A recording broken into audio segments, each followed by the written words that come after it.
Hey guys, welcome back to my channel. It's your girl, the Brooke Ashley, and today we are here to discuss The Real Housewives of Atlanta, Season 14, Episode 13.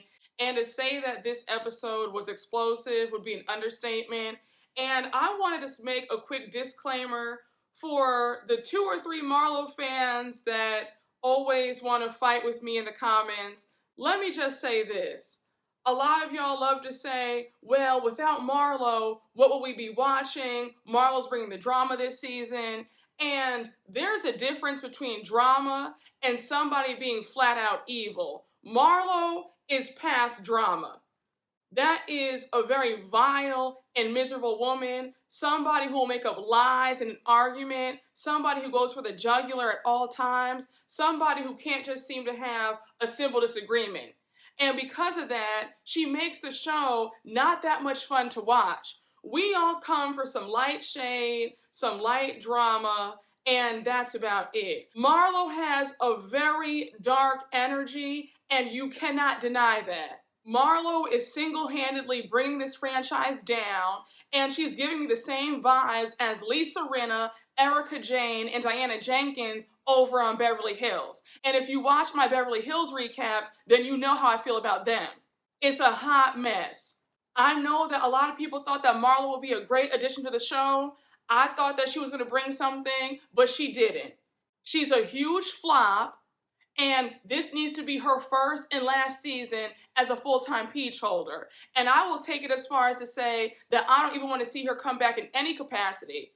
I don't even want to see her as a friend of for next season. That's how much I dislike Marlo. But you know what, guys? Let me not jump ahead. Let's just get right on into it because, as you know, we don't have a minute to spare. So we start this episode off with Kenya at home and she's packing for the Jamaica trip. So she gets a FaceTime call from Drew, and it was so funny because Drew was getting her eyelashes done as she was talking to Kenya. I am loving Kenya and Drew's newfound friendship. I didn't think that I would care too much, but they really do get along. I'm liking the chemistry between them. Like, this is the friendship I didn't know I needed. But anyhow, Kenya and Drew are talking about hairstyles for Jamaica because remember that Sanya had those stupid rules talking about, make sure that you have waterproof hair. And so Drew says that she might just do braids. And braids are always the best and easiest choice, in my opinion, when it comes to vacation. It's easy. You don't have to do your hair. It's perfect. You're always going to look good. You can swim, run, and it's still going to be intact. So, of course, they bring up Sanya's really silly presentation with the rules, and Drew's asking Kenya what she thought about that. Kenya says, I was like, girl, like, whatever, I don't even care, these stupid rules. And then Drew says, I mean, at the end of the day, that party was giving very much Party City.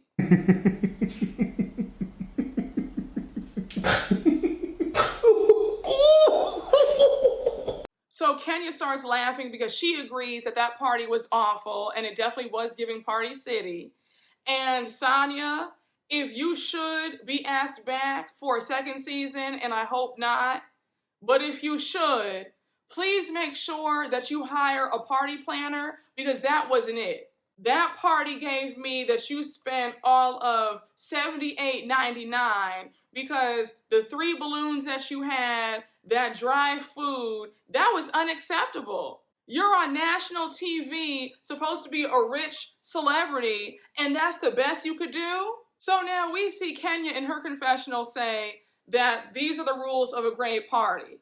Number 1, no dollar store balloons. Then she says the second rule is to hire a professional caterer because your food should not be tasting like ashy feet. Now let me just stop for a minute because that food looked awful. When I went live last week, we were talking about this party and you guys had me screaming in the live chat. One of y'all said, those patties look like store-bought patties from Sam's Club. And when I tell you I could not stop laughing, y'all were going in that chat. But no lies were told because that food looked terrible. Also, Sanya, you need to make sure that you have an assortment of food. Everybody does not want a beef patty at every single event. I know I don't. They were looking for some lobster, some shrimp, some hors d'oeuvres, some charcuterie. You had none of that. The food you had wasn't plated nicely. You took it out of those tinfoil pans. I'm like, girl, this ain't it. Where is the fine china? You know, 3 bottles of barefoot wine. Sanya, do better. And a shameless plug, I go live on Tuesday nights at around 8 p.m. Eastern Standard Time. So if you want to, get to know me better, have a good cackle and a good laugh and drink some wine or some champagne, definitely check it out. So now, Kenya starts asking Drew if her and Sanya are in a good place. So Drew says, look, I'm good. I don't have any issue with Sanya. She seems to have the issue with me. And I don't know what it is about me that triggers them, but I don't have any issues. And with this whole beef between Sanya and Drew, it is very one-sided. You guys know where I stand. I've been on Drew's side. Because unless they're editing a whole bunch of stuff out, I'm confused as to why Sanya has now flipped on Drew. It's just very weird. I think that she wants to fit in and be with the cool girls. Maybe she was watching last season and saw how, they were getting on Drew. And don't get me wrong, Drew was trying it last season. Absolutely, she's very annoying too. But in this case, there really was no reason for Sanya to just flip on Drew like that. So now they start discussing the whole +1 situation. And Drew says, she was really pushing for you to bring somebody like real hard. And so Kenya says, yeah, I'm probably going to bring my cousin Shay with me, but Shay's not feeling well, so I don't know. I might have to roll up solo. Then Kenya goes on to say that as a single woman, people are always projecting that you want a man around you constantly, and how her happiness is not dependent on a +1. And it is annoying when people do that, because it's like, just stop. Why do you care so much? And also, let's think about this. If you're dating somebody new, you might not feel comfortable inviting them on a trip so soon. So there are a whole bunch of reasons as to why you wouldn't want to bring a +1. And I want to address something from last week's episode. In my recap, some of you guys were trying to fight me down in the comments about what Sanya has said to Kenya over the phone. Sanya clearly told Sheree and Marlo that they could bring a friend. It didn't have to be a man. When she got on that FaceTime call with Kenya, she kept emphasizing how it was a couple's trip and how Kenya should bring a man. She was absolutely pressuring Kenya to bring a man. So we end the scene with Kenya saying that she's going to be staying in Jamaica a few days after they all leave because it's her birthday and she's going to be celebrating with her family. So now we move on to the next scene and we see Sanya and Ross at home and they're working out, trying to get all snatched for Jamaica. Now Sanya's body is already, just cut. Like, she has the abs, so she doesn't really need to work out. But they're working out with their brother-in-law, who happens to be Ross's best friend from college, and he's married to Sanya's sister. So anyhow, we learned that her brother-in-law, Tyrell, used to play college football, and he's a trainer, and he loves working out. It was so cute because while they were working out, you have Sanya's nephew and her son come, and they're doing little kid push-ups and crunches. It was just so cute. So they take a quick break from working out, and they start discussing the trip. So Sanya's asking if Ross has talked to any of the other husbands. He says that he hasn't had any time. He goes on to say how he's rented jet skis and ATVs, and how they're going to have a good time while the women are having drama. So Sanya says, no, there's going to be no drama on this trip. We're going to have a good time. And I was thinking, Sanya, are you naive? Have you not been watching this show? Those cast trips, while they're having a good time, there's always some sort of drama. There's always some sort of blowout fight. Okay, somebody screaming and yelling at one of the dinners. There's always something. So it's very naive of you to think that this trip is going to be drama-free. No. So now we move on to the next scene with Drew and Ralph at home, and they're joking about Drew's wigs. He's talking about how he doesn't want Drew's wig to lift. It was so funny when she was like, yeah, my wig has lifted before. When Drew and Ralph are not always at each other's throats, they're actually kind of enjoyable to watch. So now Drew brings up the Jamaica trip and how this might be a great opportunity for Ralph to discuss his book. And we all know that Ralph is writing a book about parenting, being a step parent, and blended families. So since they're on the topic of Ralph's book, the issue of Ralph adopting Josiah comes up. And we learned that a while back, Ralph promised Drew and her mother that he would adopt Josiah. Now we see Ralph saying that he spoke to Josiah's biological father recently and decided not to legally adopt Josiah. So Drew goes on to say how it's hurtful and disappointing at how Ralph is now taking back his decision to adopt Josiah and how she's still processing this because she's hurt. And that's another reason why moving in silence and not announcing premature plans is key, because had Ralph not said anything about adopting Josiah, Drew probably wouldn't feel hurt because the topic wouldn't have been brought up. But the fact that he's opened his mouth, made this big declaration that he would adopt Josiah, and now to not do it, that's not a good look. And I'm sorry, but I personally feel like Ralph making that excuse about, well, I spoke to Josiah's biological father and I don't want to do that to him. I mean, Drew has let it be known that Josiah's biological father is a deadbeat and does not come around to see his son. Okay? So miss me with all that. And another thing, if Ralph does adopt Josiah, that doesn't mean that Josiah's biological father couldn't see him. That's not going to stop anything. So again, I just feel like it's a whole bunch of excuses. I also feel like they don't have a cohesive marriage because Drew is always in the dark about what's going on. She's always finding things out when everybody else is finding them out. That's a problem. But you guys all said the same thing when this topic first came up about Ralph adopting Josiah. A lot of you guys said that Ralph probably knows that this marriage will not last and he does not want any responsibility in case they do split up. And that's the real reason why he doesn't want to go through with this adoption. So now we see Ralph's book publisher come over. Her name is Audrey. And the three of them sit down to discuss the book. So Drew tells Audrey that Josiah only knows Ralph to be his father and how it's just emotional because this is her son. Then she adds that seeing that all her mistakes are going to be put in this book, it's going to hit her like a ton of bricks, and she needs Audrey to understand that. So now Ralph interrupts Drew, and he's like, but it's bigger than us. And now he starts going on and on with some more word salad. And it's like, Ralph, all this fake deep stuff, can you just shut up? Your wife has every right to feel concerned, anxious, upset, because she has no idea what's going in this book. Knowing you might be bashing her, talking about what she didn't do right. So Audrey tells Drew that this book is going to be about lessons learned. And now Drew says that she wants to read a preview of the book. So now Ralph says that he doesn't want her to read anything, but he wants her to write the foreword. Now I said, Ralph, are you insane? How can Drew write the foreword if she doesn't know what the book is about? You have to know what the book's about in order to write the foreword. Like, what are you talking about? Also, if you're discussing blended families and how you made it work with your wife, don't you think you would ask your wife about her input and her opinions on things and how she felt?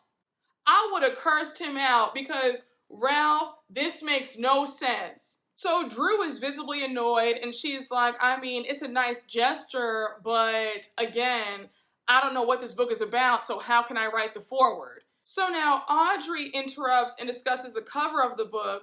She says that Ralph is going to be on the front cover and then the back cover is going to be a picture of the family. I was thinking there would be no family picture until I got to read a preview of that book. And when Drew was asking in her confessional, like, is he writing about me in a positive way in this book, in a negative way? Like, I just don't know what he's saying about me. And that right there is also a big problem.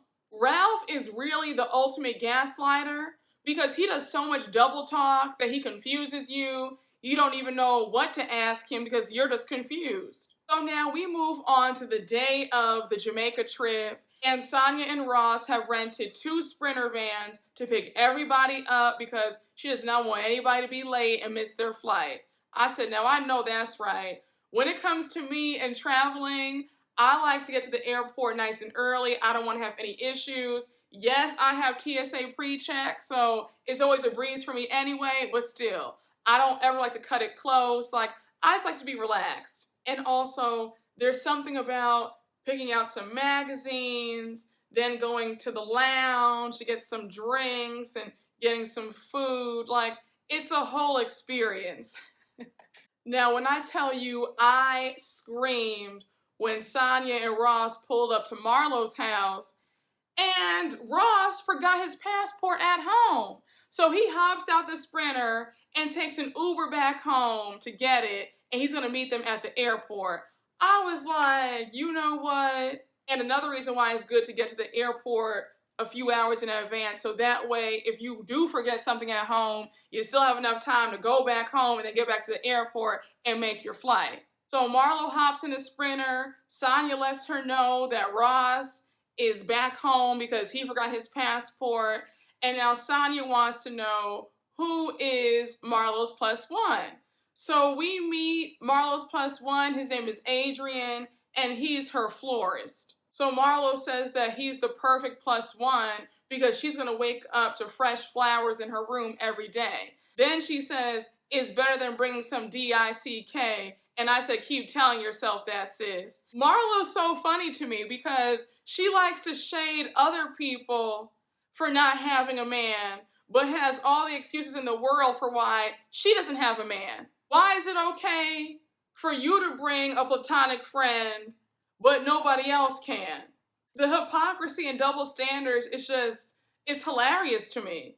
You're always shaming somebody, talking about, well, they need a man, they can't keep a man. If she has some dick, she'd be okay. And now all of a sudden, you're above bringing some penis on a trip. And then we see Kenya and Sheree in their Sprinter van, and we see Sheree's +1, and it's Sheree's friend named Michelle. So Kenya is solo because her cousin Shay ditched her at the last minute, and on the after show, Kenya revealed that her cousin Shay had COVID. So obviously she could not go on the trip. So then she jokes around that she's going to be their +1. So now we see them all arrive in Jamaica. Everybody's in great spirits. They're excited. Ross made it in time, thank God. And now we see them all get on the bus to go to the hotel. So Sanya says that she feels most at home in Jamaica. The history, the people, she always feels so welcome. So of course, when they're on the bus, Sanya immediately calls out Kenya for not having a +1. Kenya says that her cousin got sick and that's why she's solo. So now Sanya says in her confessional, I mean, first you were sick a few weeks ago, now your +1 sick. Like, I don't think you ever had a +1. And it's like, Sanya, shut up. And I said, Sanya, where's this shade for Sheree and Marlo? We've yet to see them with any +1s all these years on the show. All of Sheree's +1s have been imaginary or in prison. Marlo's have also been imaginary or can't even travel because they're too old, because she likes him in the 95 to 105 age range. But I digress. So now Marlo introduces her +1. She's like, this is my florist and my friend Adrian. And it was so funny because Todd asked if it was platonic. And now Kandi makes a joke in her confessional and says that Marlo always wants to be up in other people's business about their relationships, but his mom's the word with hers. Because at the end of the day, she's not trying to bring her sponsors on these trips. And I said, Kandi, you better read her. For being honest, I personally don't think that Marlo has any more sponsors. I wouldn't be surprised if Marlo has ran off all her sponsors with her nasty attitude. They've probably packed up their wallets and said, I don't need this. Then we have Sheree introducing Michelle. And then Todd starts joking around and he's introducing himself. He's like, I like long walks on the beach. They're all laughing. And then Drew introduces Ralph. And so he's making jokes. And also, Monyetta and her husband are on this trip too. Now, a quick side note. When I tell you that I am so happy for Monyetta, the way Neo did her so dirty, and all the mess that's going on with him and his soon-to-be ex-wife, Crystal, I know that Monyetta's getting the last laugh and having a good old key and cackle at what's going on. Because the way he made her get her tubes tied, and then you have Crystal throwing out subs like she won a prize, and to see their marriage crumbling, and Monyetta is now thriving, married, happy, has a coin, and she's on RHOA. I said, I know that's right. It feels so good to get the last laugh. You see how God will bless you in front of your enemies. Like, I'm just so happy for her, but let me not go off on a tangent because that's a separate video for another day. But I just love seeing Monyetta on my screen, thriving, looking beautiful, and being a part of the cast. So they finally arrived to the resort, and the resort is gorgeous. Now, Sanya, you have me nervous. I thought you were going to have them in a 3-star, but you actually had them in a 5-star. So 2 points for you. And one thing about it, I am high-key a hotel snob. If you ever try to play me with a hotel, I will be walking out and finding the nearest Four Seasons or Ritz-Carlton. Like, don't play with me. I'm very all or nothing. If I can't stay how I want to stay, then I'd rather stay home. That's just me. So anyhow, they get to the resort, everybody is pleased, and they're greeted with welcome drinks. Now, mind you, Todd is doing a cleanse, so he's not drinking, but he wanted that drink so bad. So they all pile up in golf carts to go to their suites. So as they're riding, Sanya, Ross, and Kenya are in one golf cart, and they're passing by the pool, and there's a cute guy waving at Kenya. So Sanya's like, okay, let's make a U-turn because I want Kenya to meet this guy. And so she calls the guy over and they're making small talk. When I tell you that Sanya is a very aggressive wing woman, she cut right to the chase. She was like, okay, are you with somebody? He was like, oh, I'm with my brother. She said, that's not what I mean. Do you have a girlfriend, a wife, a fiance? Are you single? Like, you know, time is ticking. We don't have time for all this small talk. Like, let's get something between you two. So Kenya and this mystery man exchanged numbers, and it was cute because we learned that he's from England. He had a very cute accent. And also his name is John. So Sanya's happy that she's made this love connection between Kenya and John, and then she says that Kenya's been nice nasty to her, and she wants to see the version of Kenya where Kenya is happy and in love. Now, I was thinking, Sanya, you're being way too dramatic. You haven't known Kenya that long to act like, you know, you've only seen this one side of her. And it was also funny because while they were talking to John, everybody else was waiting. And you see Kandi in her golf cart saying, I mean, they're doing too much right now. Like, I just want to get to the suite and eat. Like, I'm hungry. And it's like, Kandi, you'll be okay for 5 minutes. Everybody's in the same boat as you. Everybody's hungry. I love food. You guys know I talk about food all the time. But 5 extra minutes of waiting to eat is not going to kill me. So now Sanya, Ross, and Kenya finally drive back to the rest of the group, and Sanya's like, I'm sorry for the holdup, guys, but I had to make a love connection between Kenya and this guy, John, at the pool. So they're asking if Kenya got his number. She says yes. And they're all excited for Kenya. So, of course, you have Marlo being hateful, and she's saying, but who approached who? Did Kenya approach him, or did he approach her? Exactly. And it's like, but Marlo, who approached you? I'll wait. You have so much to say, but yet we never see you with a man.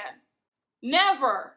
You're always talking about, I don't need a man right now. I'm working on myself. Girl, shut up. No, you're not. Like, I'm just so tired of it. You're so hateful and you're so jealous. And when Sheree said that she's happy for Kenya and she wants Kenya to have some fun and move on from Mark, I said, girl, now you're up here trying to give somebody some love advice. You don't even have your own house in order. You're sitting up there crying over a man in prison, but now you want to tell somebody to move on. You can't even move on from Tyrone. So they finally arrived to Sanya and Ross's master suite. And when I tell you, their suite was absolutely stunning. It's 2 levels. They have a rooftop deck, a jacuzzi, like beautiful. They couldn't have done a better job. Everybody's blown away. They're all like, oh, I hope my suite looks like this. And then you have Drew saying that Sanya did a great job with the accommodations. The resort is gorgeous. And then she says that it's a big step up from that sad little party that she threw. So now it's time for everybody to eat. And when I tell you that that spread was a 10 out of 10, I said, Sanya, that's how you do it. So Sanya starts asking if they're pleased with the hotel because they gave her a hard time about that party that she threw for Sheree. And they all give her a 10 out of 10 for the accommodations. So she's happy to hear that. And I was thinking, Sanya, you already know the answer to that. And also with this group, had these accommodations been awful, they would have voiced it. So you know you did a good job. So now Sanya is giving everybody their room keys, and she makes a joke that it pays to be nice to the host because the folks who have been the nicest to her are going to be getting the best suites. Now, at a 5-star resort where they're all getting suites, there's not going to be a bad suite. So everybody's going to get a nice room. So now we flip to the next scene and we see everybody in their suites getting ready for dinner. We see Kenya in hers. She's getting ready. The dress she had on, she looked absolutely amazing. Very sexy. It's funny because I have a similar dress that I bought at Nordstrom. When I saw her in her dress, I was like, okay, I need to wear mine immediately before the summer's out. So now we see her new friend John come over, and it was just so cute. Like, you could just feel the chemistry. Now, a quick side note. If you watch the after show, then you know that Kenya said that she wasn't attracted to him. She says that, you know, they talk, she wants to be his friend, but there was no love connection on her part.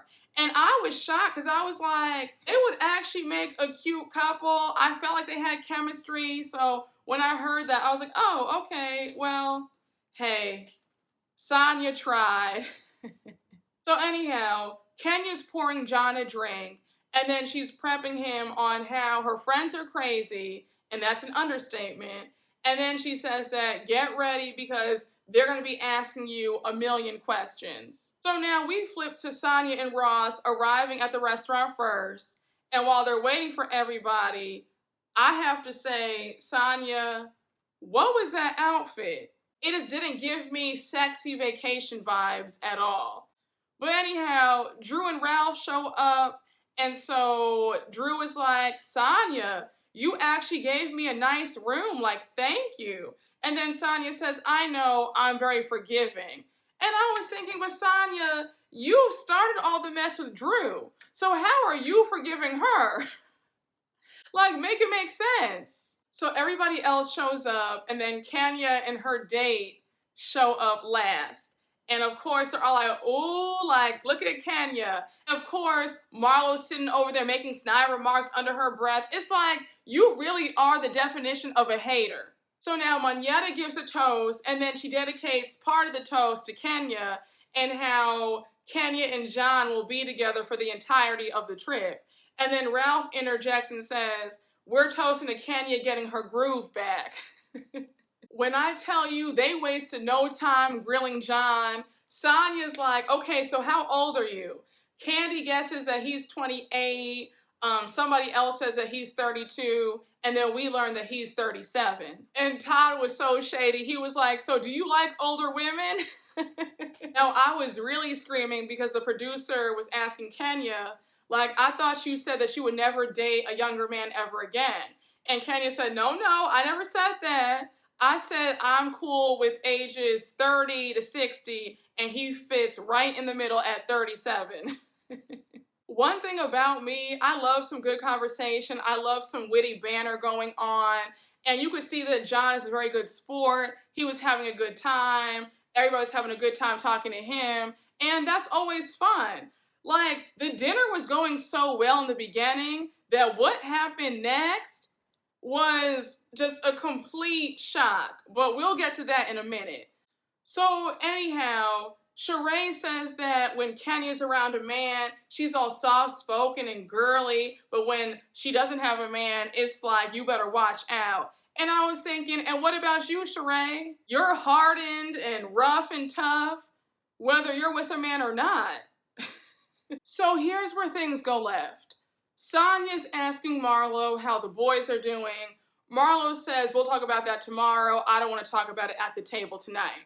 Now I said, it's just so funny that Marlo wants to be all secretive and doesn't want to talk in front of the whole group when she's always asking other people inappropriate questions and trying to put them on the spot, but now all of a sudden she wants her privacy respected. Just very interesting. So since the topic of Marlo's nephews has been brought up, now Sheree starts asking Ralph about his book, since we all know it's about step parenting and blended families. So Ralph starts talking about his book, how it's been a journey of discovery for him. And then Marlo interrupts and she's like, I just want to commend you for adopting Josiah. So now Ralph tells Marlo that he can adopt Josiah if Josiah's biological father wants to be in Josiah's life. So now Marlo's like, wait, what? So you're not going to adopt him? How does Drew feel about this? And if you watch the after show, then you know that Drew was very upset when Ralph discussed this in front of everybody at the table. She said that she felt very blindsided and she just wished that Ralph kept that between them and not the whole group. So Drew's trying to be diplomatic and she says, well, you know, Ralph spoke to Josiah's biological father and he feels like he doesn't want to be disrespectful if he were to adopt Josiah. Now Kandi interjects and she says that she understands where Ralph is coming from and how, as a product of divorce herself, she gets it. We learned that Kandi had a great stepdad. He thought of her as his own, and he took care of her even after him and Mama Joyce broke up. So now Drew jumps back in the conversation and she says that she wouldn't have been as hurt had Ralph never promised that he would adopt Josiah in the first place. And like I said earlier on in this recap, that's why it pays to not open your mouth before things happen. Because had he not promised, Drew would not be upset. So Marlo, here's where I'm going to gather you, because the audacity jumped out. The gall jumped out. The nerve jumped out. So Marlo says, I mean, I'm just hurt by this. Like, I'm a foster kid. I know what it feels like. How are you going to adopt me and then not adopt me? So now Ralph says, but Marlo, I still love Josiah. I still consider him like my son, and he knows that he has two fathers. I was just so confused because Marlo, you just kicked your nephews out your house and dropped them off to your little sister who has 4 kids of her own and lives in a 2-bedroom apartment. So what the F are you saying? You should not be questioning anybody about their choices. And I was so happy when Kandi jumped in and said, but Marlo, how are you questioning Ralph when your entire situation is a mess? And this is no shade, but does Marlo have a low IQ? Like, what's not clicking? So Marlo's trying to brush Kandi off. She starts deflecting as she always does. And she's like, well, I'm a foster child. I know what it feels like. I'm a foster child. And like I said in the previous recap, Marlo acts like her upbringing and her life story is an Uno card, just bringing it up to deflect from her nonsense. And I was thinking, now, you've said it many times how abandoned you felt, how sad you felt going from house to house to house. So riddle me this. If you know what it feels like as a foster kid, then why did you kick your nephews out of your house? Since you know how it feels. You should know better than anybody else that they must feel awful when you decide to drop them off to your sister's house. You should have nothing to say about anyone's situation. And every single time Marlo is called out for her BS, she resorts to low blows and just straight up lies. She attacks Kandi and says, well, Kandi, your situation is weird because you put your mom before your man. So Kandi claps back and says, you need to worry about your own situation because it's a mess and everything that you're saying to Ralph pertains to you. Because don't you think it's weird that you kicked your nephews out? So here goes Marlo yet again talking about, but don't you think it's weird that your man feels belittled when it comes to your mom? So Kandi is so pissed. She's like, girl, what the F are you talking about? My mom does not come before my man. Let's get that straight. And then Marlo says, why would you bring up a situation that's killing me? First of all, Marlo, you're the one who brought this up to everybody for attention and some sympathy. Let's start there. You've talked to everybody who will listen, and you've brought it up for the past 6 episodes, how you kicked them out. And let's talk about how you bring up other people's situations at the worst times for no reason because you're evil. How dare you say, how can you talk about this? You know that I'm going through it. Okay, and you don't have this grace or sympathy for other people. So now Kandi says at the end of the day, you sent your kids back so you can't tell Ralph a damn thing about what he's doing or what he's not doing. Then she says, you sent him to go live with your sister in a 2-bedroom apartment. So now Marlo brings up Kandi's nephew, and I was thinking, okay, and what's your point? Like, you're just reaching, aren't you? Because you know that you're losing in this argument because you make no damn sense. So Kandi says, I sure did, raised him, and I still support him till this day. So now Marlo says, yeah, you support everybody, your whole family, your man, your mom. So now Kandi's like, girl, don't even try it. Then she goes on to say how she's never taken care of any man. Now, I have to say, that must suck to have that sort of reputation as someone who takes care of men, because that has been stuck with Kandi for quite some time. That's always the running joke that she's a sugar mama. If you're going to spread any rumors about me, don't let it be that. Let it be something sexy and fun. Don't let it be about I'm giving money to men. Okay? Absolutely not.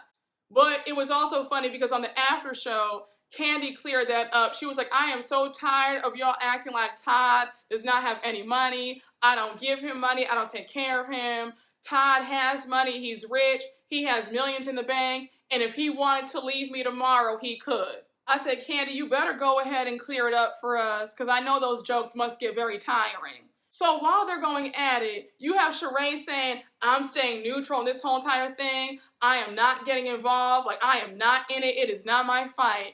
And I was thinking, Sheree, you are just such a coward. I think that Sheree is an awful friend. I cannot stand people like that. If I see that somebody is getting on you and they are clearly in the wrong and they're lying on you, I'm going to jump in and defend you. And Sheree, it's just so funny because as much as you always talk about these women coming to your rescue and being there for you and supporting you, it's just so sad how you don't support other people. It's very one-sided with Sheree. I thought it was pathetic for her to sit up there and let Marlo spew all these lies and all this hate to Kandi. So Kandi says, girl, you tried it. Stop worrying about Ralph and worry about your nephews. So Marlo claps back and says, you can't be a good mama. You're working all the damn time. And I was thinking, how low of you. Now, do I think that Kandi works a bit too much? Yes. But I do think that she's a good mother. And for Marlo to even come for her like that is disgusting. Even Manetta was like, it's just so sad how Marlo always goes for the jugular and hits below the belt. So Kandi says, I love my kids. I'm a damn good mom. We all have jobs at this table. So really, what are you saying? And also, I have never told my kids or anybody else's kids to get out. Then she goes on to say, and before you tell me what to do with my husband, get a husband of your own. And I said, thank you, Kandi, because Marlo always has so much to say, but yet we've never seen her with a man. One time in season 4, and that was short-lived with that football player. So now Marlo tries to talk to Todd, and she's like, you know what, Todd, I actually like you. And it was like, first of all, you're disrespecting this man's wife in front of his face. Do you really think he's going to have anything kind to say to you? Second of all, you're disrespecting him by saying that he's a bum and she takes care of him in front of his face. So how can you now twist your mouth to say, you know what, Todd, I actually like you? On what planet, Marlo? So now Todd gets her together and he says, Marlo, you've been running at the mouth saying all this wild stuff that you know ain't true. Now, when I tell you I was here for Todd, the way Todd cleared Marlo, he was like, Marlo, let's not do this. I know you from back in the day. You bought your way into this circle because nobody here was your friend. So let's not try it. You were a desperate wannabe trying your damnedest to get in this group. And Marlo's face was so stuck when he read her. She had nothing to say. And then she wants to resort to more lies, talking about, well, Todd, you were sitting up there in Africa talking about Kandi was a country bumpkin and she was lame. And I was like, Marlo is so dangerous because she's somebody who will pull a lie out her ass when she's losing an argument. So Todd's like, girl, what are you talking about? I didn't even speak to you. So now Todd starts calling Marlo a clown, which she is. And now Kandi starts yelling and she's like, remember who put you on when you didn't have shit going on. Now, remember, when Marlo and Nene fell out, Nene low-key had her blackballed and she couldn't film RHOA for a few seasons. I want to say this was like season 7 through 9. We didn't see Marlo. And you guys remember the story about how Kandi and Todd had hooked Marlo up with some fashion show on WeTV. She was going to be the star of the show. And as the story goes, when it came time for the money, Marlo was demanding a lot, and the show didn't even get off the ground because of Marlo's demands. It's just so insulting when you've gone out of your way to help somebody, and now they turn around and spit in your face and act like you never did a thing for them. Just so ungrateful, so nasty, so vile. And for you to say this to the woman who sent your nephews money when they graduated from school, you need some serious help. So now Marlo says, girl, bye. You're only known in ATL anyhow, like you ain't worldwide. So Kandi's like, are you kidding me right now? I'm only known in Atlanta? Are we really doing this? I was just thinking, Marlo, just give up, wave the white flag, and surrender. You've lost the argument. I don't care if you like Kandi or don't like her. You cannot deny her influence. Like, what are you talking about? And then when Kandi started naming all her accolades, it was like, Kandi, you don't even have to do this. We all know.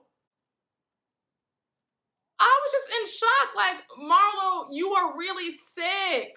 And Kandi, here's where I really would have let her have it. Because when I tell you, I would have brought up everything that Marlo has ever done in her past. I would have taken it to the gutter. Y'all don't understand. I would have brought up all the mugshots, all the arrests. I would have brought it all up. And I would have dared her to say something. And Kandi, I'm telling you right now, you better not ever speak to Marlo ever again. Marlo could never get a hello out of me. It will be done. She's dead to me. I don't speak to her. Don't say her name in front of me. Don't even mention her in front of me. Like, when I see her in the same room, I'm ignoring her. I would never show her any kindness whatsoever going forward. That will be done. And Kenya had me screaming when she said, the only time Marlo has been worldwide is when she's being flown out all over the world, sprinkling baby powder on old white men. You know what? This is too bad. Child, this argument got so bad that Kenya's date said, shout out to everybody, I have fun. Oh! Shout out to everybody, I have fun. I gotta be good. They flipped to the table, his seat is empty, he had ran out the door. But I said, it's a mess. You can't even bring a nice date around this group because Marlo's gonna act up and show her entire ass and ruin the entire dinner. So now the episode ends with Sanya breaking up the argument, and she's like, can we please be on our best behavior? Like, this is not what this dinner was for. And then she asks if everybody enjoyed the food. Now, at this point, Sanya's upset and she feels a bit defeated because it's like, wow, we were having such a nice time and now the dinner got ruined.